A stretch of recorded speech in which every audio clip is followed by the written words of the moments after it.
Hello, my friends, and welcome back. Thank you very much for being with me again today.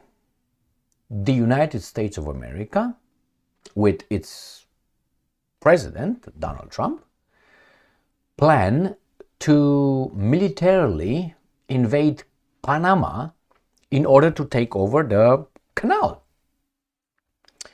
That's one. And the other one, the same United States of America, says that it needs to attack, to occupy another country, independent sovereign country of Greenland, in order to protect itself from the boogeyman, and in the meantime protect everybody else from the designated boogeyman, which is whomever is convenient at the time. I have one article where the United States of America is preparing to militarily invade Panama. And I have a speech, a little clip, 3 minutes clip, with Donald Trump in the White House, talking with Mark Rutte, the Secretary General. He's just a Secretary General, Mark Rutte of NATO. And Trump tells Rutte that we need to figure out how we need to occupy Greenland. Now, I know Russia invaded Ukraine unprovoked and unjustifiable, but they claimed that they needed to defend themselves, their security, against NATO threat.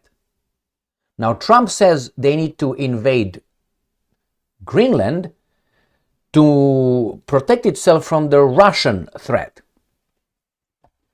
Can any country do that and claim the same reason? No, only the strong ones. All right, let's start with the first topic, which comes from the weasels from NBC News. Trump White House has asked United States military to develop options for the Panama Canal. Now, when you ask the US military to develop options, what does it mean? I mean, this is weasel talk. Direct talk leaves no questions and misunderstandings. That's why I like direct talk, because I'm not a weasel. Weasels are beating around the bushes and pretend to be, as Barack Obama was, how do they call it? Articulate. They articulate. When I don't want to be articulate, I want to tell the truth. You tell the truth straight. So, the title actually should read, Trump White House told the United States military to prepare for an invasion of Panama Canal. Officials say this is the real title, not what NBC gives us, to develop options for. This is a US military. What kind of options US military do you think they develop? Lollipops and volleyball games, or what? What do you think they're into? Making war. This is euphemistic talk. Why? So they don't rock the boat of the baboons eating their fleas somewhere and, catching the wind on what's going on. So let's read what these guys are preparing for Panama. Panama, I think, if I remember correctly, is a sovereign country or independent, whatever you want to say, like Ukraine. Washington, the White House has directed the U.S. military to draw up options for increasing the American troop presence in Panama. What does that mean? To invade Panama, to increase the American troops' presence in Panama. Weasel talk. To achieve President Trump's goal of occupying the Panama Canal, according to two U.S. officials familiar with the planning. Personally, as a patriot American, and yeah, man, we should take their oil and that's it. Well, let's do it. Now, as a person who likes justice, well, let's think about it. Based on what kind of agreements do you do this? The Americans said that when they gave Panama Canal to the Panamanians, they said over there a clause that the Panamanians should operate the canal, not the Chinese. And if that's the case, we reserve the right to you up. All right, so that's how the story goes. During a joint address to Congress last week, Trump said, and I'm quoting, to further, where are you? Why do you run like this, baby doll? To further enhance our national security. It's everything about national security. Now, did you realize, I don't know if you did realize, United States is the greatest military power on this planet. It's always threatened by the bottom feeders. They're always threatened by the little ones. It's like a bully boy who's always attacked by the weak ones. So it has to enhance his national security because all those little guys want to attack us. No, they're all hiding from this bully boy who's waiting. Hey, what's going on over there? Hey, what are you doing? Give me that. It's so inversed, the reality. All right. So, okay. To further enhance our national security, my administration will be reclaiming the Panama Canal. Since then, administration officials have not said what reclaiming means. What do you mean? If you talk with the US military, what do you think? Ping pong? They're going to play ping pong? The US Southern Command, military that is developing potential plans that vary from partnering more closely with Panamanian security forces. What does that mean? That means the CIA, not the South Command, will buy these guys. These guys, they're going to buy them over. They're on the payroll. To the less likely option of US troop seizing the Panama Canal by force. So they try to talk with the guys over there, with the corrupt officials over there, with the security, and they're on the payroll, maybe trained by CIA, and they will do our bidding. We don't have to do it. We do it with the Ukrainian hands in Russia. Exactly the same way as these guys always operated. They're not going to be us. It's them going to fight for us. Why? Because we're the good ones. All right. So, whether a military force is used, the officials added, depends on how much Panamanian security forces agree to partner. That's treason. That is treason. What do you mean partner with US? Partnering, so you have the security forces of a country swear allegiance to the country, not to the United States, to another country. So they talk about something that is really abnormal. So it's okay for those security forces to partner with a foreign power in order to overthrow the situation in the Panama Canal. That is like someone, let's say the Chinese, or let's say the KGB.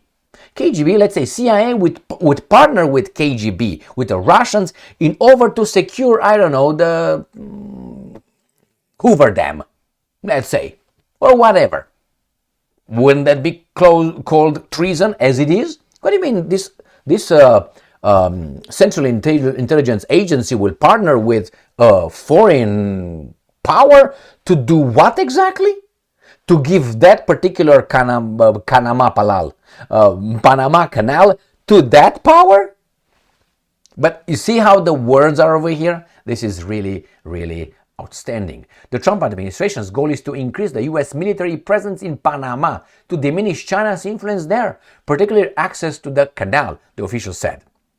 Got it? Okay, so we are the good people, but we're going to get those guys to them up their own government over there for outside interests. In my books, that's treason. All right, and that gets me to the second topic of this video, which is Donald Trump tells Secretary General Stoltenberg, Mark Rutte, that, really NATO must do something in Greenland. I would like you to pay attention to Trump's not evasive.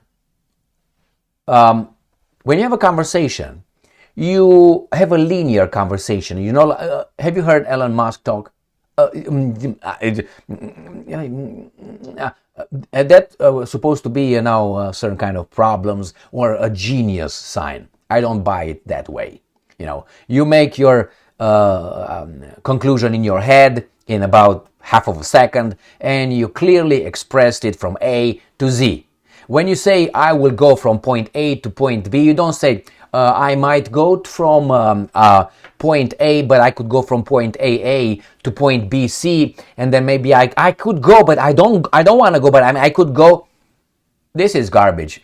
Trump brags about being unpredictable. I don't think that's what it is. But hey, make your own assessment on Trump's speech here when he's going to explain to you, to us, right here, what he means by getting Greenland. We're going to take it. I think we should, but no, but yes, but just, I mean, if you think that's okay, I hope your husband speaks to you exactly the same way when you ask him, where have you been last night? Why did you come at 2 a.m.? And you smell like alcohol and you have something on your cock. If you're going to talk like Trump, I want to see if that's acceptable to you. All right, here it is. Let me get this straightened out. Thank you, Mr. President. Greenland. What is your vision for the potential annexation of Greenland and getting them potentially to... These guys are talking about the potential annexation of another country, like you're going to go and buy an ice cream. Don't you think that's concerning? Well, hey, it's in our own interest. The same Rome did. It's our security. Is anybody else entitled to have its own security threats or whatever? Well, I think it'll happen, and I'm just thinking, I think it will happen. I didn't give it much thought before, but I'm sitting with a man that could be very instrumental. You know, Mark, we need that for international security, not just security, international. We have a lot of our favorite players, cruising around the coast, and we have to be careful. And we'll be talking to you. It's a very appropriate, really a very appropriate question. There's an issue in the high north, so the Arctic. So what you did, so when it comes to Greenland, yes or not joining the US, I would leave. This weasel switches it from Greenland into the Arctics. He has a bigger fish to fry. That outside for me this discussion because he doesn't want to get involved. Direct NATO in that, but when it comes to the high north and the Arctic, you are totally right. The Chinese are now using these routes. We know that the Russians are rearming. We know we have a lack of icebreakers. So the fact that the outside Russia, there are 7 Arctic countries working together on this under US leadership is very important to make sure that that region, that part of the world stays safe. And we know things are changing there and we have to be there. Well, you just had an election there the other day. Do you see a referendum, a plebiscite, where the people of Greenland would be in a position to decide if they want to become part of the United States? Yeah, it was a good election for us, as you know. It was not a referendum. It wouldn't be called that. It was an individual election. But the person that did the best is a very good person, as far as we're concerned. And so we'll be talking about it, and it's very important. Mark mentioned the word icebreaker. So we've ordered, we're in the process of ordering 48 icebreakers. And Canada wants to know if they could use them. I said, well, you got to pay for them. Think of it, Canada. We pay for their military. Canada pays very little for their military because they think we're going to protect them. But even with the icebreakers, so we're going to order 48, and Canada wants to be part of the deal. I say, you got to get your own icebreakers. Then if you're a state, you can be part of the deal. But if you're a state, you're a part of the deal. That means we're going to take over you as well. You're part of it if you're a state, US state, 51st state. That's what he means. He's talking about annexing countries. I remember a guy in the 1930s talking about these kind of things. No, but hey, Putin is the imperialist. Putin and Russia. And these guys are asking these questions as if tomorrow is, I don't know, a Friday or Saturday or Monday or whatever. If you're a separate country, you've got to get your own icebreakers. Russia, as you know, has about 40 of them. And how did Russia got to have 40 of them and you have one? I thought we are the industrialized world here, not the baboons in Russia. We have one big icebreaker, but that whole area is becoming very important. And for a lot of reasons, the routes are, very direct to Asia. The routes are very direct. Oh, okay, honey, I came at 2 o'clock because, there were some stop signs on the road. Asia to Russia, and you have ships all over the place. You have ships all over the place. Where exactly, sir? Can you give me, a coast? And we have to have protection. So we're going to have to make a deal on that. And Denmark is not able to do that. Denmark's very far away and really has nothing. Denmark is very far away. We have to make a deal of that, and we need to have protection. Who speaks like this? Thing to do. What happens? A boat landed there 200 years ago or something, and they say they have Or something. He doesn't even know. rights to it. I don't know if that's true. I don't think it is, actually. I don't know if that's true. I don't think it is. So which one is it? If you know it's true or I don't think it is. You know or you don't know. You say, I don't know. I don't know if it's true. I don't think it is. It's two opposite, two different. This is your boyfriend. This is your husband coming at 2 o'clock in the morning. But we've been dealing with Denmark. We've been dealing with Greenland, and we have to do it. We have to do it. We have to, man. We have to. I have to come at 2 o'clock a.m., baby doll. I have to. We really need it for national security. I think that's why NATO might have to get involved in a way. Might me have to get involved. What is that? Might I have to go? Why don't you say we're gonna get NATO? Do this. No, he's politician. He's too sophisticated. Because we really need Greenland for national security. It's very important. You know, we have a couple of bases on Greenland already, and we have quite a few soldiers. And maybe you'll see more and more soldiers go there. I don't know. What do you think about that, Pete? Wow, very, very. Ooh, we got many people. How many? So, don't answer that, Pete. Don't answer. I like Donald Trump. I voted for him, but I can't say that this is a child right there. I mean, if you think that was acceptable, as I said, I hope your husband, boyfriend, whomever talks to you, or girlfriend talks to you like that when he comes back home at 2 o'clock a.m. from on a Friday night. Let's say it's already Saturday morning. All right? So they talk about getting Greenland. I might, could, yes, maybe NATO. We have many people over there. We have ships all over. This is general stuff. Let me tell you a little story. I used to have a friend, very good friend. That was my best friend. Best friend. And I'm serious. I have to share you. I'm not going to share you his name. And he was talking in generalities. When you ask him, when I went over there and it was a good day and we did this and we succeeded, you ask him details, he could not give you details. Why? Because he was lying and did not know shit about what happened. He did not know about something, anything. He was just making things, talking about with no concrete. Nothing. I want you to listen to Putin. And see how he's going to tell you by Kamchatka in 1939, there were 5,929 troops. We did this according to the Treaty of Versailles, signed by 13 and a half countries. He's going to tell you details. This guy knows nothing. He's the president, my president, not yours, mine. All right, my friends. And these guys are talking about the Russians invading Ukraine or something? Because the NATO is closed, that's unacceptable. But we talk about maybe Canada being our country, part of a state of ours, not a state. And then Greenland, we need to take it for our national security. What if China tomorrow decides that Taiwan needs to be, which they think it is, their own little island over there? That's theirs for national security. Do you think the Americans will say, I think you got a point? Or they will say, no. Actually, if you take Taiwan, it's against our national security across from the Pacific Ocean. And I'm supposed to support this? If I'm a weasel, I support that. But I'm not, which I don't. Thank you very much for being with me again today. Stay strong, stay smart, look for the truth, and be just.